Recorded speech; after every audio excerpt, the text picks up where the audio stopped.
Okay, so it's book club, and we are talking about Get Over Your Damn Self, and we're on chapter 14. One of the most valuable gifts of this business is that it can give freedom to those of us with the guts and grit to build it. The freedom to work where we want, when we want, with whom we want. The freedom to earn as much as we want. The freedom to have our cake and eat it too. But I've learned the hard way that if you're not taking care of yourself along the way, not only will you not build as fast, but you won't be as healthy, happy, and fulfilled when you reach your goals. I know from personal experience. By the time I retired John from clinical practice at the 2.5 year mark, I was a wreck. I was exhausted. I never felt fully present. I was bitchy. I was carrying around 10 extra pounds from stress eating, and I wasn't as effective as I wanted to be in any part of my life. I had to make changes. I had to take care of myself if I wanted this to grow as big as it could, and if I wanted to be a healthy person, a good mom, a good wife, and a good human. I really wanted to be able to enjoy this incredible thing that was happening to me, our family, and our team. I wanted it all: physical, spiritual, and emotional health, meaningful relationships, a successful business, fun and spontaneity. I had the successful business part, but if I was going to get the other stuff, I had to learn how to take better care of myself and live in better balance. Don't get me wrong. I'd long ago abandoned the myth that it's possible for anyone to have it all at the same time. For working moms, at least, I just don't think it's possible to have absolute balance every day. It can still be pretty damn hard for me to have it every week, but a life that overall has it all was my goal. Once we got John free from his practice, I started making it a priority to take better care of me, which I knew in turn would help me take better care of my family, my relationships, and my business. This required me to work on my mind, my body, and my spirit. It also forced me to put in a little extra effort to put in some systems that I desperately needed to help me. My book about how to use this profession to build the life of your dreams would be incomplete if I didn't show you how to do it too. But it's going to require you pour some time into you, just like I poured time into me and still do. You read that right. After chapters of telling you all the work you need to put into building this sucker, I'm telling you to add something else to your effing plate. To make sure you spend more time that you think you don't have on taking care of yourself so that you can build a bigger and better business and be a more fulfilled human. What? Add something else to your already full plate? Yes, that's exactly what I'm saying.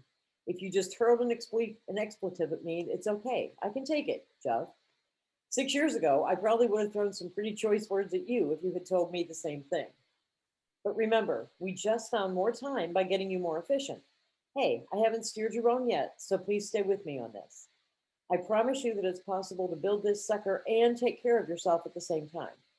The best part is that when you also take care of yourself, you'll build bigger and have more fun along the way. First, let's get clear about something. You can't do everything, so don't even try.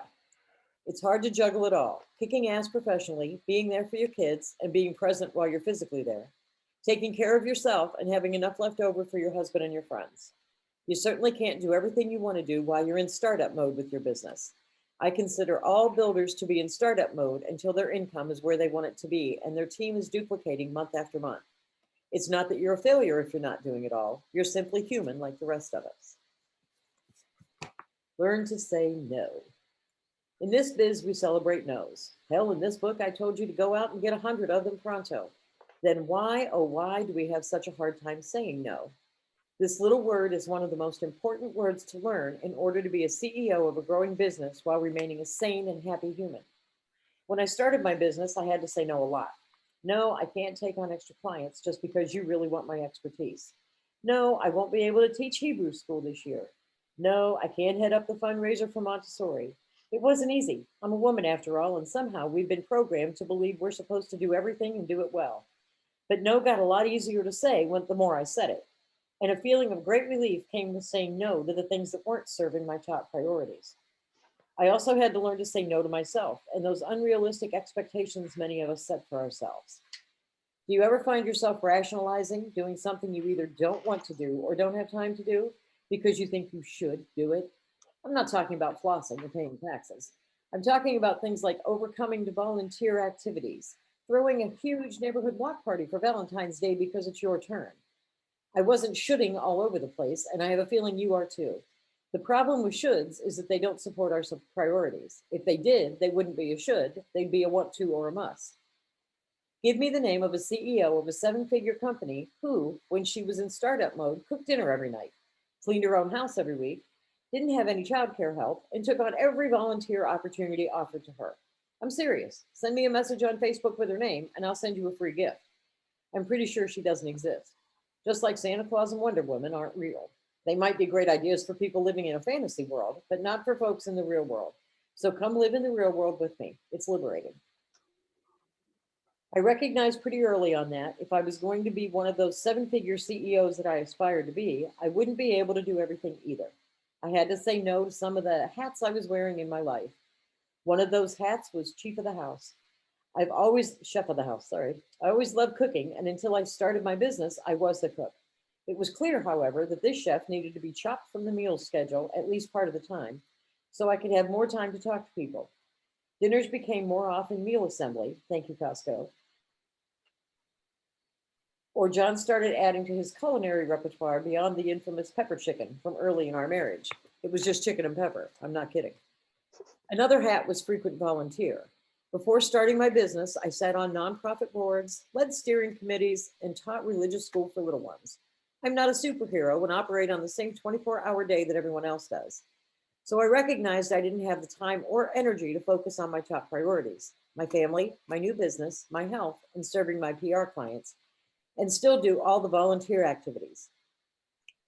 I took on all the volunteer activities I took on prior to becoming a turnkey entrepreneur. I knew I wasn't saying goodbye to that kind of service forever.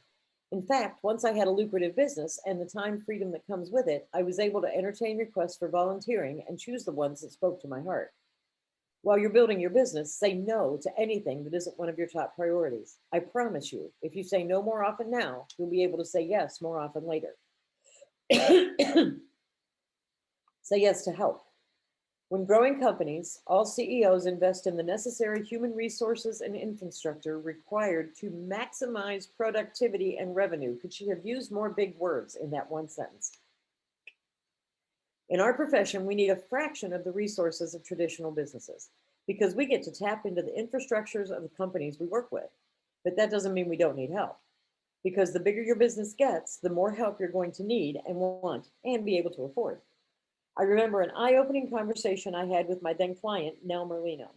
Nell was one of the founders of Take Our Daughter to Work Day, now the gender-neutral Take Our Kids to Work Day. At the time, I was her PR consultant, helping her promote her latest venture, Count Me In for Women's Economic Independence. I'm so proud of Nell. Count Me In has become the leading national not-for-profit provider of resources, business education, and community support for women entrepreneurs who, unlike those of us in network marketing, are doing the enormous lifting of building traditional businesses of their own from the ground up. I just love how our professional missions are now the same, to help women grow their own micro enterprises into million-dollar successes. Back before kids, I was driving Nell around Seattle on a press tour. She told me something that has stayed with me ever since. You know the reason there aren't more women millionaires, Rami? Women don't delegate. They either don't know how or they refuse to learn, and it's costing them dearly. I vowed right then, should I ever be in a position to grow my own business, I would delegate everything I could. If you find yourself, like I did, unable to be a full-time hands-on mom and still have the time and energy required to build your business, then I encourage you to get help with your kids. You're not a fraud if you have childcare. In fact, if you can't get all your IPA done while juggling your kids, childcare is an essential business expense. I know some of you reading this are thinking, wait a minute, lady, I started this business so I could build something around my kids. Well, me too. And you are. But I challenge you to introduce me to a CEO of a seven-figure business who didn't have at least part-time childcare while she was building her empire. Did Tory Burch miss a meeting with Neiman Marcus because she didn't have anyone to watch her kids? No, she did not. So why do you think you're supposed to be able to build a huge business in the hour a day that your toddler naps? As women, we hold ourselves to such high standards, unreasonable standards, really. You may hear stories in your company or in our profession of moms earning seven figures who have no help with their kids. They homeschool, bake all the school treats, and always have time for a workout and a bikini wax. If there are women out there who actually do all this, I applaud them until my hands hurt. But I don't hold myself to that standard, and neither should you. It's okay to need help. As your business grows and you need to field three-way calls for your team while still keeping up your own personal activity, it's a necessary business expense and practice to ensure that you have a couple uninterrupted hours, at least a few days a week, to work on your business. If your kids' schedules don't allow for this, you must create it. Even if your kids are in school, you still want to make sure you have a couple babysitters available so that you're able to take advantage of business building opportunities that require you to go to an event at night or on a Saturday training, or to get a workout in or a date night. This is not a sign of weakness or child neglect. It's smart business and smart living. Our sitters were instrumental in the growth of my business and the preservation of my sanity. It also made no sense to me to spend my valuable time cleaning the house when we could pay someone else $20 an hour to do it. It wasn't a big time earner when we hired our first cleaning lady, but I considered it a business expense. Remember, I'd already calculated that my time was worth $962 an hour. In fact, anything that could free up my time from doing the things someone else could do, like cleaning, laundry, and cooking, would allow me to spend more time on the business that could set us free. I treated this like a business and invested part of my earnings to create more time so I could make even more money, and it worked. That's why I constantly tell our team now, it's okay for your net take home pay from your business to be lower today so that your gross earnings can be bigger tomorrow. Consider the cost of house cleaners, prepared food, and childcare as business expenses, even though the IRS don't let you deduct them, because these investments in your business will pay you back exponentially.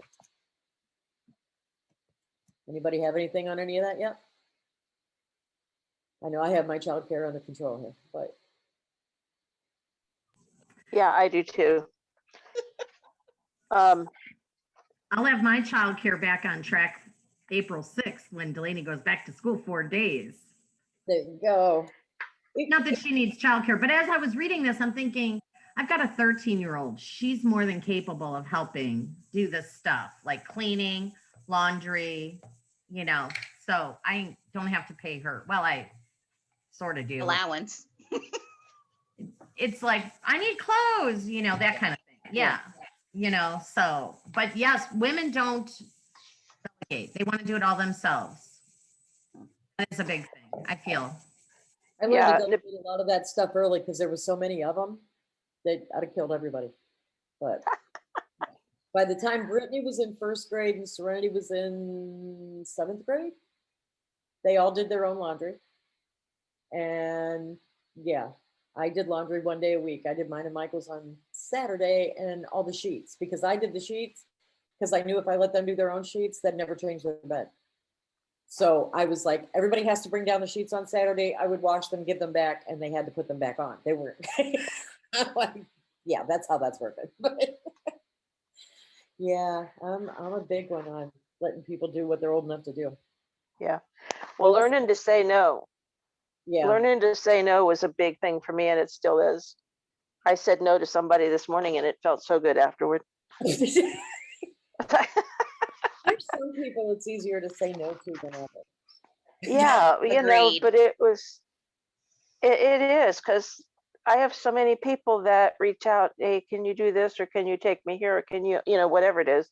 And I started saying no when it's not convenient. So it's making a difference.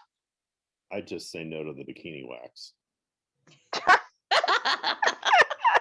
Oh, come on, Jeff. We all appreciate that, but okay. Yeah. Well, some of us more than others, probably, but it's the video that scares me. it was an interesting topic to pop up after our discussion. I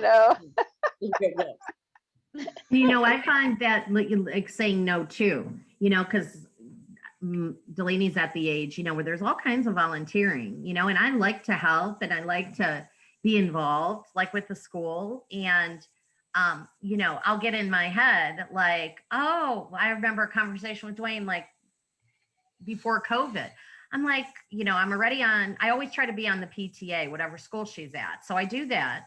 And then I was like, oh, what about joining? We have a nice organization in our city that helps with many, many things with fundraising and money. They're a great organization. And then there's another one. And Dwayne's like, wait, no, you can't do all that. But when I see what the good they're doing, I'm like, I need to be a part of that, but then I've got to reel it in, because you can't do too many things well if you're stretched too thin, like Right. Of our PTA, she's on our PTA, she's on another elementary's PTA, she's on the council, and she's on the board for this nice organization.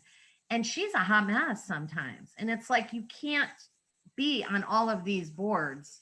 Nonprofit, you don't get paid, it's all volunteer, and kids. So saying no has really helped me. I say no a lot to things. Just people think you're at home, you're working your business from home, you have a lot of time.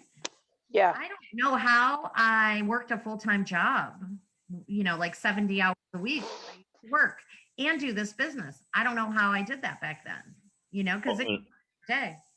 a lot of people will try and justify it as it's networking opportunities for their business, but it gets to the point where you're not effectively even doing that because you're just running from place to place. Mm-hmm. Yep. I just say no to everything. Well, and you know what? People are always asking for, sorry, there's somebody here measuring the yard. So, of course, Zeus is upstairs looking out windows, losing his mind. You get people that are always asking for a donation for something too, because, you're a Tupperware manager, director, whatever, and you've got, an unlimited supply of stuff to give out. And then they're not the people that support your business anyway. So it's like, Yeah. Right. Yeah.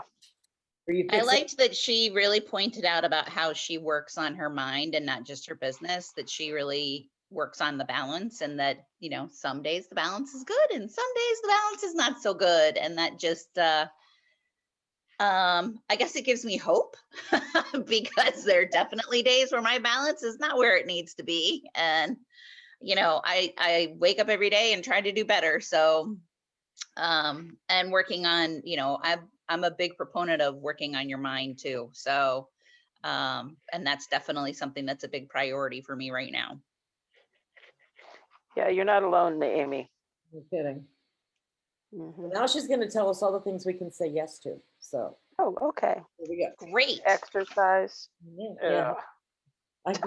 There are some things I can still say no to. Yes to personal development. Okay. I hope you've learned by now that your business will likely succeed or fail because of what's between your ears. That's why it's essential that you spend some time every day filling your brain with positive, insightful things to help you be a better you. If you haven't already done so, commit to daily personal development. It's a crucial part of growing your business and growing as a human. The challenge I've found with my personal development is that when things get really crazy busy, it's the first thing that gets knocked off my plate. But it's the thing I need most and do. Oh, it's the thing I need most and do. Yeah, okay. Whether it's 5 pages you read before collapsing at night, or a book on Audible that you have playing in your head while you're on a walk, or doing dishes or putting on makeup, love those multipliers, just get it in every single day. I find great wisdom and inspiration in books about our profession, business books, autobiographies, articles, and self-help books of all kinds. Make personal development part of your team culture. Talk about resources on training calls, in team emails, or Facebook group pages. Give your favorite books as recognition gifts and incentives. Do a book of the month with your team, and at the end of the month, come together, either in person or virtually, to discuss the biggest takeaways and how to apply them to your businesses and your lives. Say yes to exercise. I don't care if it's a 10-minute walk twice a day, while you're on a 3-way call or listening to personal development, or a 25-minute DVD you pop in before everyone else in your house wakes up. You must make exercise a part of your weekly activities. It will clear your head, help you better manage stress, boost your immune system and your energy, and keep you from piling on the freshman 15 that can be common in the first year or two of a new business. Trust me, the last thing you want to worry about before your convention gala or the fabulous incentive trip you earned is whether you're going to fit into your dress or your bathing suit. Ain't nobody got time for that. Plus, when we're stronger physically, we're more confident, which makes us more magnetic, which helps us attract the people who will run with us. I do various forms of exercise 6 days a week to keep me strong, focused, energetic, and healthy. I know my commitment to moving my body has greatly contributed to my business. If you think you don't have time, I encourage you to reframe that thought. You can't afford not to exercise. Say yes to downtime. When you're building a business of your own, any business, but certainly in network marketing, there's a pressure, real or self-imposed, to always be doing something in furtherance of your business. Add in a day job, a couple of kids, volunteering, and it's no wonder we feel like we have to be productive all the time. I'm here to tell you that in a business where we must be magnetic and patient and resilient, downtime is essential. Scientific research shows that the brain at rest is actually replenishing its reserves of attention, motivation, productivity, and creativity. Those are the very qualities that allow us to work. So making sure they're in ample supply is crucial to our personal and professional success. Research also shows that people who have a regular downtime are more satisfied with their jobs and have improved work results. You don't need to spend a ton of time doing this to see results. Research by organizational psychologist Helmut McDowell at Birkbeck University of London shows that what's important is not how much time you spend recharging your batteries, but that you spend your time doing something you want to do. Take a yoga class, carve out some quiet time to read, or do some journaling while you sip a cup of tea. It's quality, not quantity, that counts. I've seen many business partners, myself included, ignore our personal need for stillness, frivolity, and fun, thinking if we're in constant motion, constant activity, it will make a difference. But if we don't put on our own oxygen mask first, how can we help anyone else? For me, my oxygen mask comes in 10 to 20 minutes of daily meditation, a weekly decadent nap, and a couple hours a week of indulgent TV. My faves are Scandal and Super Soul Sunday on OWN. When these things don't happen, I really feel it, and so does everyone else in my house. If you're working smart, increasing the efficiency of your business, you'll have time for downtime. You'll feel better and more in control of your schedule and your life. Your business will grow. It's not that you don't have time for downtime. Truly, it's that you're succumbing to time suckers, including shoulds, and you're spending that downtime you do have on what you don't enjoy. So it's not replenishing it. Downtime can't be work. A lot of people in our profession think they're having downtime when they're actually doing work, so it's not replenishing them. In our profession, scrolling through social media isn't downtime because it's part of our work. I totally get the constant pull of social media, especially Facebook. A lot of it is rooted in FOMO. We're afraid we're going to miss a great post from a colleague that we can use to promote ourselves. Afraid we'll miss a message from a prospect who's in our funnel. Afraid we'll stop being relevant to our audience. Then there's the constant checking that comes in after we have the time to craft a post. How many likes did I get? Are there any comments I can go mine for leads? And on it goes. I love social media. I'm admittedly mildly addicted and know it's been a huge part of the growth of my business. It's helped reach more people to promote our business and our products and has been an indispensable part of our team communications. I've talked about how to discipline your use for business and that it can take the place of offline interactions and relationship building that go into this business. So I won't beat that to death. But when I coach the virtues of taking time for ourselves, there are invariably some who respond that they don't have time to fit it in. This may be true, but first I ask them to monitor how much time they're spending surfing the internet or scrolling through Facebook. I give them homework I'm now giving you. Get in action. Over the next 7 days, write down every instance you find yourself with a little time on your hands and you start trolling social media. Since you're monitoring yourself, you'll probably be underreporting how much time you're actually spending, but the research might give you a clue. Americans spend an average of 2 hours a day trolling our social media accounts, most of it on Facebook.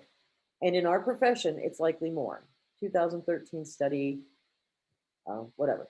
Because social media is part of our work, how can this possibly be relaxing downtime that recharges us and fills our souls? Stop using it as a downtime activity. What do you love to do? What feeds your soul, clears your head, puts a smile on your face? If you've done all the other purging I've suggested in these pages, I know you can find time to sprinkle them throughout your week. Start your day the right way. If that's not with coffee, I'm closing the book. I'm just telling you. Right now. When we wake up, we've got to feed ourselves before we start feeding anyone else, including our business. And I'm not talking food. When my business really started growing, I would wake up and immediately check my email, text, and Facebook to see if I'd missed anything while I slept. This was exacerbated when we moved from the Mountain Time Zone to the Pacific. I figured if I could respond to a few emails before the kids got up and answer some questions on our team page, that I was in control of my day from the beginning, but I wasn't. It was the exact opposite. I was letting other people control my day from the beginning. No wonder I felt like I was playing catch up all day long. I hadn't taken the time to check in with me. The beautiful thing is that each of us gets to decide how our day starts. I vote that mine should start with gratitude, positivity, and inspiration. First, if you use your cell phone as an alarm clock, stop it. Put the damn thing somewhere you won't see it when you wake up until you're done starting your day your way. If you don't, the minute you reach to turn off your alarm, you'll be tempted to start checking email, texts, and social media. From the minute you wake up, you'll be in reacting mode. I like having a morning ritual because it sets the tone for my entire day. When I miss it, I really feel it. My morning ritual is that once I open my eyes, I think about one thing I'm grateful for. Then I mentally set my intention for the day. It's not a review of my to-do list, but how I want to approach the day. For example, this morning, my intention was peace. I knew I had a lot of things to tackle and some things that would disrupt my usual schedule. So I sent the intention to stay peaceful throughout. Think about what you can start doing every morning to capture a few minutes for yourself and set the tone of your day. Now do it for 3 weeks without exception. I promise you, it will rock your world. I have something Right. to say on that before we Yeah, I move have a forward. question too. Go ahead, Lori. I actually do this, uh, and it's the phone. So, we're all attached to our phones and social media, and I get kickback from my daughter who, she spends the majority of her time on her phone, like FaceTiming her friends, or she'll, go to YouTube or whatever she does. So if I tell her that she needs to give me the phone, take a break, she's like, well, what about you? You're always on your phone. But like she said, it's got more to do with business, like Facebook, parties, answering questions. A lot of my businesses run through Messenger, I'm finding, people, it's Messenger. So, I make that distinction, but I also feel like my day starts and ends with my phone.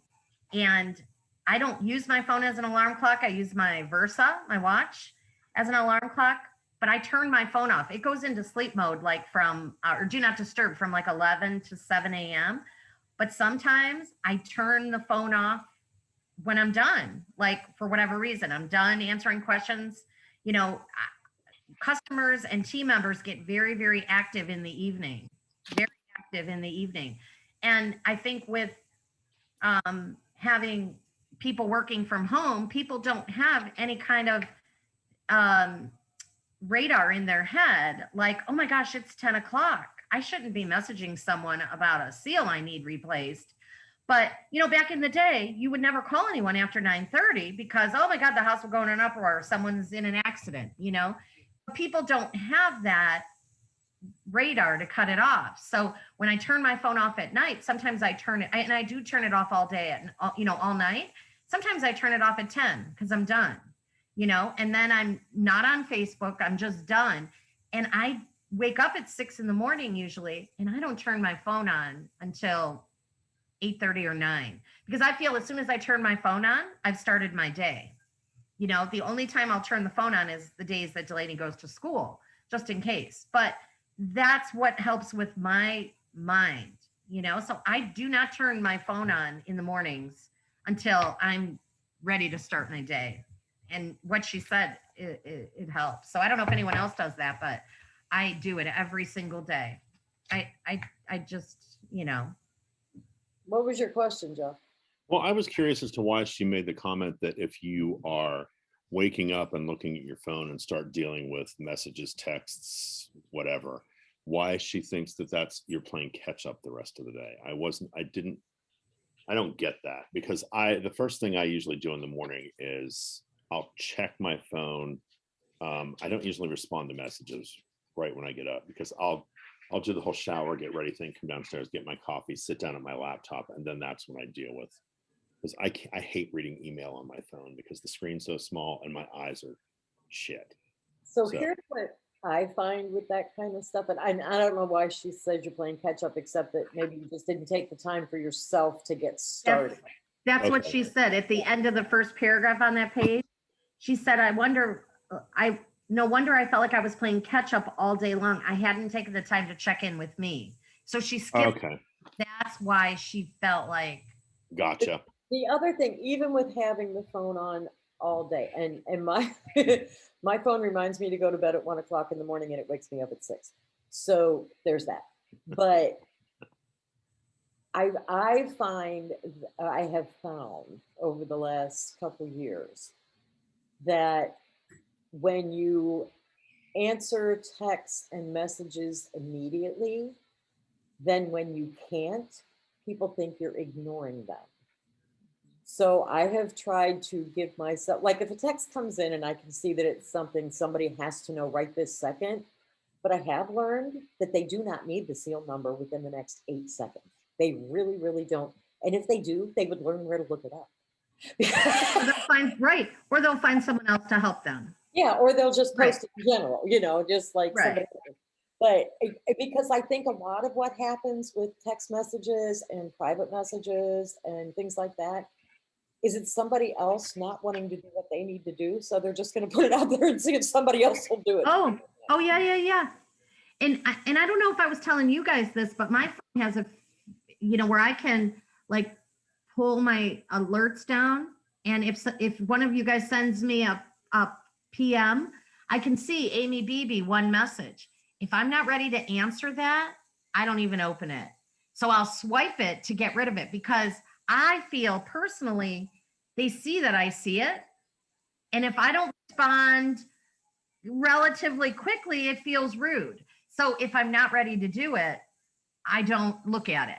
And I have to swipe it away or it bothers me every time I look at my phone. The other thing that I do too, which kind of goes with the whole karma chapter, is if it's somebody that I text on a regular basis and they have a tendency to take their time getting back to me when I text them, I don't jump right on it whenever they text me. I mean, and I'm just like, because they don't. I have one girl in my team, well, I have a few, but I have one girl that she will be MIA for days.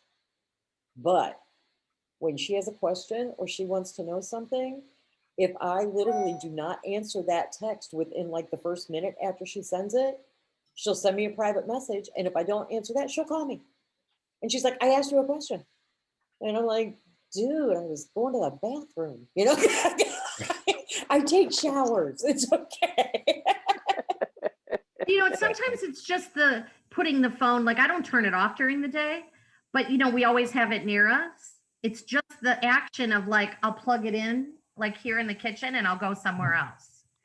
Just getting away from it, plugging it in and not doing anything with it is helpful to me mentally as well.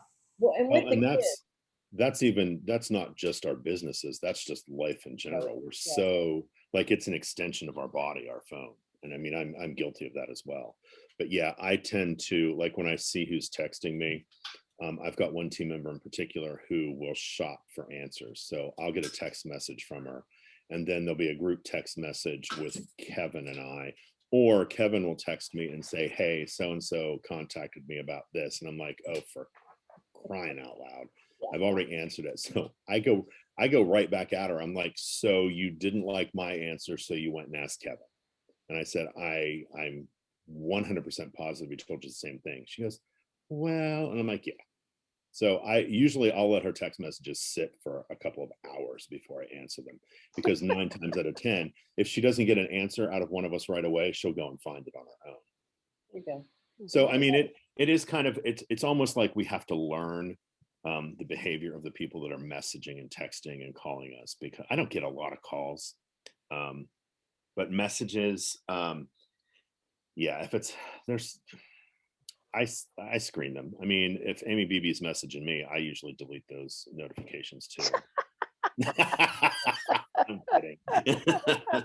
Like with the kids, I don't like to turn my phone off even through the night, because if one of my kids needs something, I want it to come through. But I do have different tones and sounds for things that I will hurry up and look at. Like my kids are all on one thing, that if they text or if they call, it's a different ringtone than if the people that want to extend my car warranty are calling. So everybody doesn't think I'm like uncaring. My husband keeps his phone on all night. So if someone really needs us, they can call him. So if I need that seal number, I can just call Dennis. Yes, call Dwayne. He will answer right away. And be happy to help you.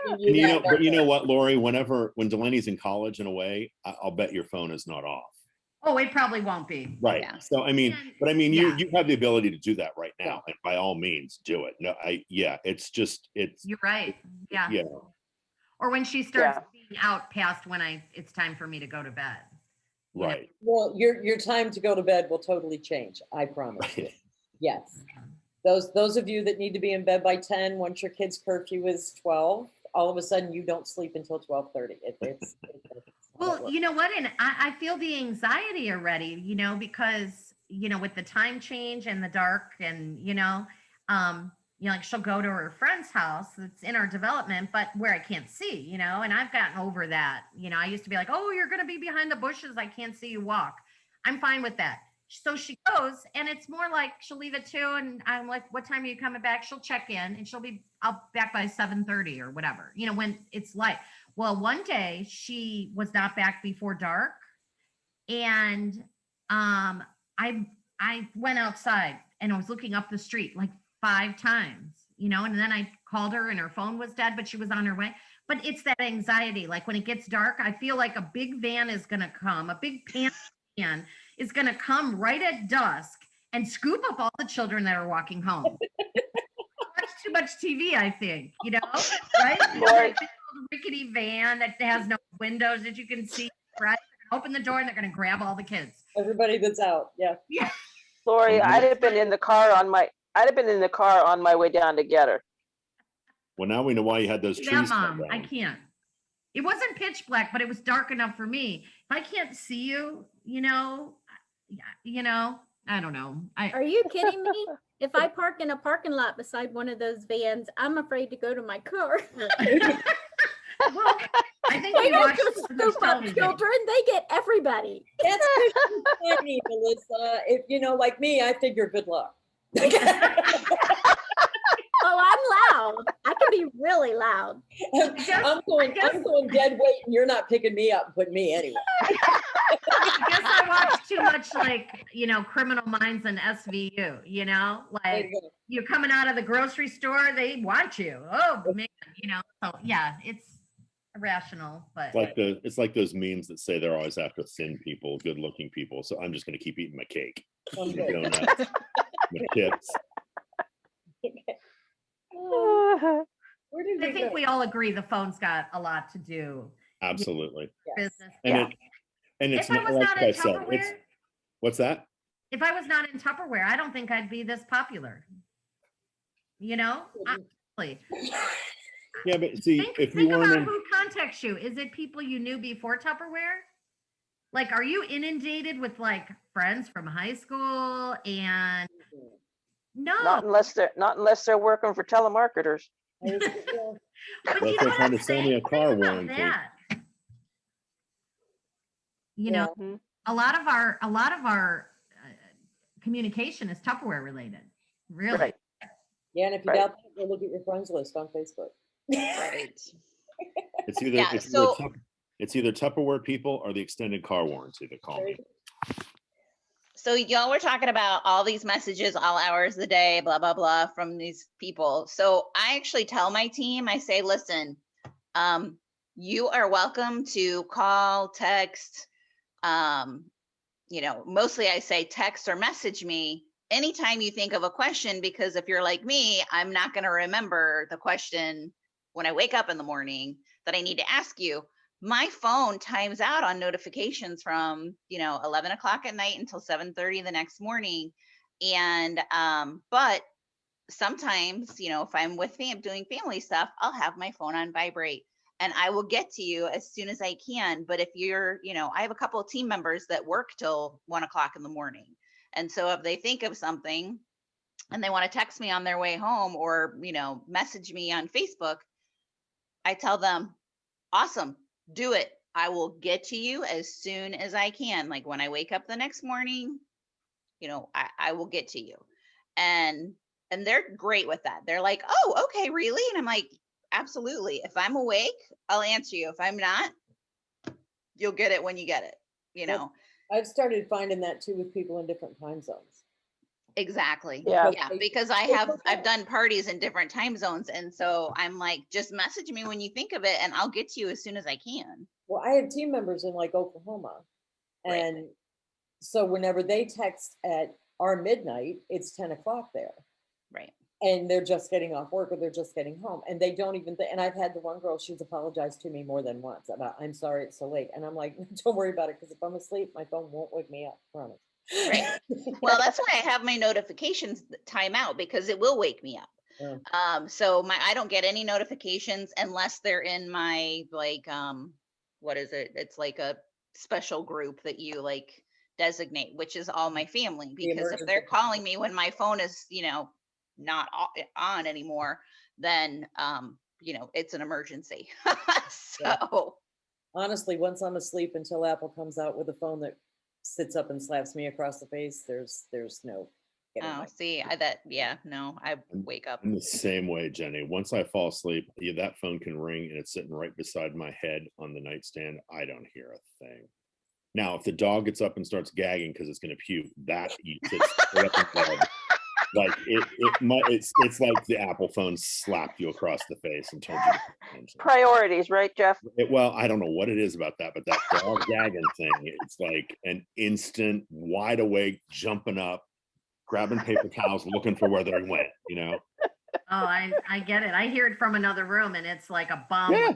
You're like, come on, hurry up, and you're yelling to try to get them outside, and they're like, what? I'm like, get outside.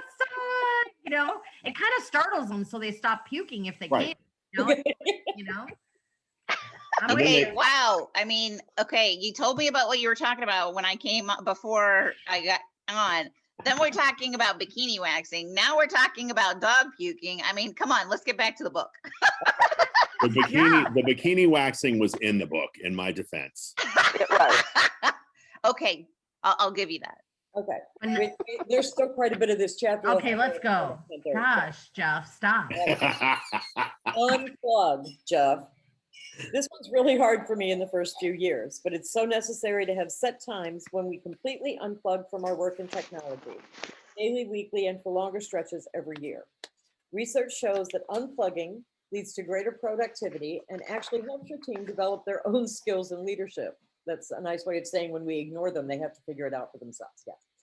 A study by Harvard Business School professor Leslie Perlow challenged the notion that employees need to always be available to do a good job.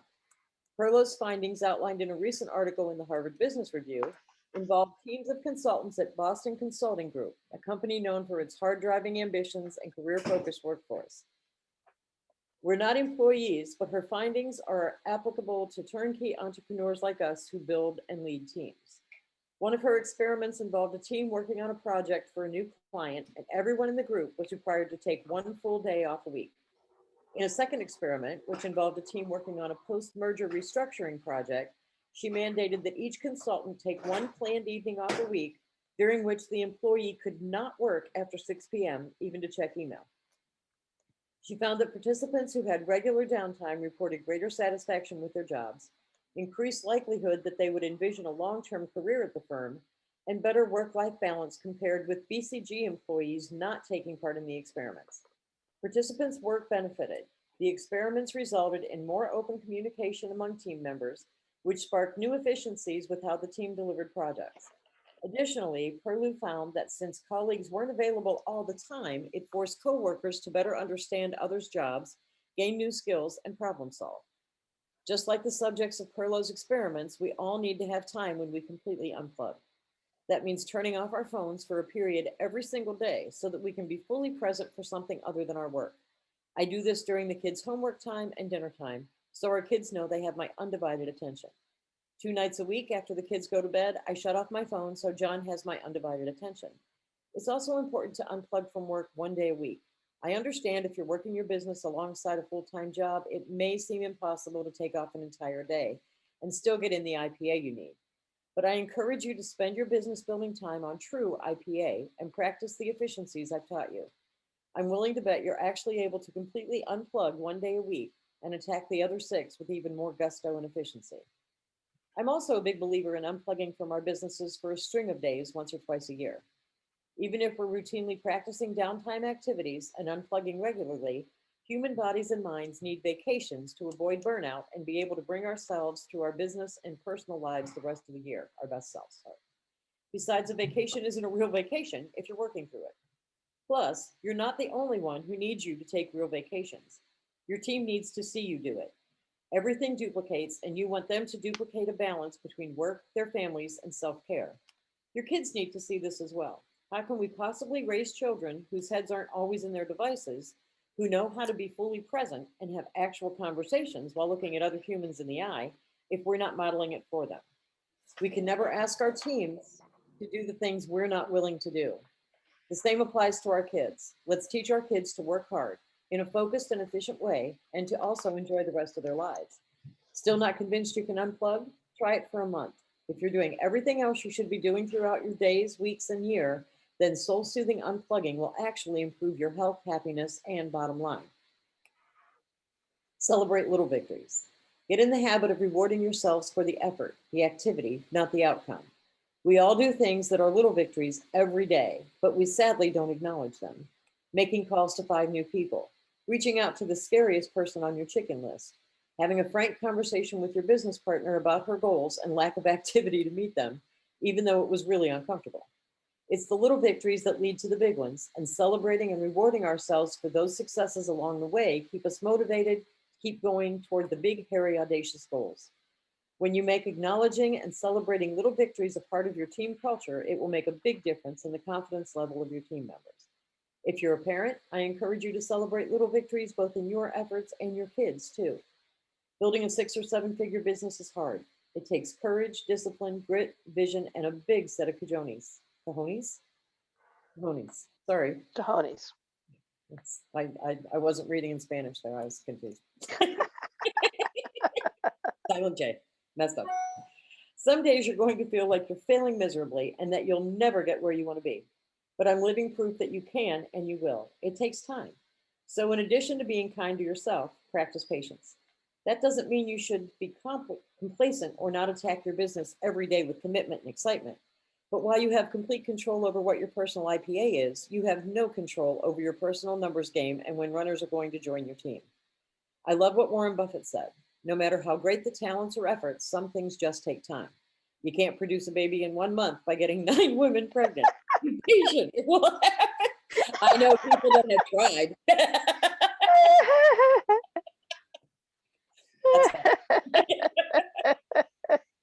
I did see a thing on Facebook this morning while I was not unplugged that said, teachers don't do it for the income, they do it for the outcome, which I thought was very good, actually. Yeah. Yes. All right. Be Yes. kind to yourself, folks. You're going to have days when everything goes to hell. Your best laid plans for productivity, self-care, successful IPA will go out the window. You're going to botch prospecting calls. You're going to piss off one of your team members. Trust me on this one. And when you do, cut yourself some slack. Show yourself some grace and kindness. All any of us can ever ask of ourselves is that at any given time, we do our best. And some days your very best might be mediocre or pretty crappy. That's okay. You're a work in progress, just like the rest of us. Acknowledge it, learn from it, and move on. Let's be really honest here. While you're slogging up the mountain towards your goals, and even after you've reached the summit, like I have, you are not going to have it all the time. That's why you've got to do everything possible to take care of you along the way. Some days you do get it all at once. My having it all days look like this: a great workout, some seriously productive work, lunch and a mani with a dear friend, watching Bibi in her dance class, a deep conversation with Nate about his goals, bathing and cuddling our 4-legged daughter, speaking in front of 450 people who want to dream bigger, a late night date with John and our BFFs to celebrate the latest Lexus earners on our team, then snuggling with John as we both drift off to sleep. Your perfect day may look entirely different. Until you build a large, self-sustaining business and are able to leave your day job, they'll be rare, but they do happen. And when they do, it's magical. Don't get down that you don't seem to be able to have it all and do it all. Building a big business requires sacrifice. You have to prioritize your time. Taking care of you has to be part of your priorities because you are your most important team member. It's 10:35, so we're not going to finish the book today, Lori. I'm sorry. No, we could probably do it next week though. Yeah. Only 2 chapters left and they're shorter than this one. And we got off track, but it was a good chapter. I liked it. I have to Yes. do next week's downstairs if we're going to do chapter 16 because I can't read that in front of Hansman. I have to leave for that chapter. I'm sorry, I'm not able to stay on for that chapter. Well, that's going to be my favorite chapter in the whole book. I can modify it, Melissa. I can use freak. No, we read it the way it's written, or we don't read it. Oh, yes, ma'am. Who are you, the book police? I- Maybe Melissa can read that chapter. My husband actually- would probably want to watch the recording if I The more you say and hear stuff like that, the more desensitized you get to it. Right. You know, it won't only mean in the- anything. It's Oh, only you in the haven't title. met my husband. It's not like I don't ever hear it. Let me Oh, just- okay. I don't think it's not throughout the chapter that I can see. No, I think it's just, yeah. It's I'm just, kind of scanning it and I don't see it. So Well, I what's, can put it throughout the chapter. if what's you the like. fun in that? Yes, sprinkle that hashtag in there liberally. I can improvise without any problem. start that hashtag Fine. on our team pages. There we go. There we- Oh my.